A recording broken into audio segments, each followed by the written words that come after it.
Le livre du ciel, tome 4. 17 février 1901. L'homme naît d'abord en moi. Je lui ordonne de parcourir un petit bout de chemin. Au bout de ce chemin, je le reçois de nouveau en moi et je le fais vivre éternellement avec moi. Ce matin, je me trouvais tout opprimée et souffrante. Dès que je vis mon bien-aimé Jésus, il me fit voir de nombreuses personnes plongées dans la misère. En rompant le silence qu'il gardait depuis plusieurs jours, Jésus me dit : « Ma fille, l'homme naît d'abord en moi.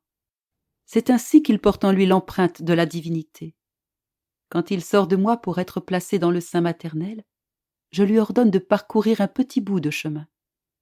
Au bout de ce chemin, en me laissant trouver par lui, je le reçois de nouveau en moi et je le fais vivre éternellement avec moi. Vois-tu combien l'homme est noble ? Regarde d'où il vient, où il va et quel est son destin. Quelle devrait donc être la sainteté de cet homme sortant d'un Dieu si saint ? Mais pendant qu'il parcourt son chemin pour revenir vers moi, l'homme détruit en lui ce qu'il a reçu de divin. Il se corrompt de sorte que dans la rencontre que je fais avec lui pour le recevoir en moi, je ne le reconnais plus et je ne vois plus en lui l'empreinte divine. Je ne trouve plus rien de moi en lui et en ne le reconnaissant plus, ma justice le condamne à s'en aller égaré sur le chemin de la perdition. »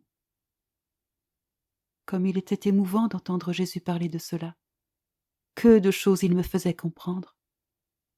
Mais mon état de souffrance m'empêche d'écrire plus longuement.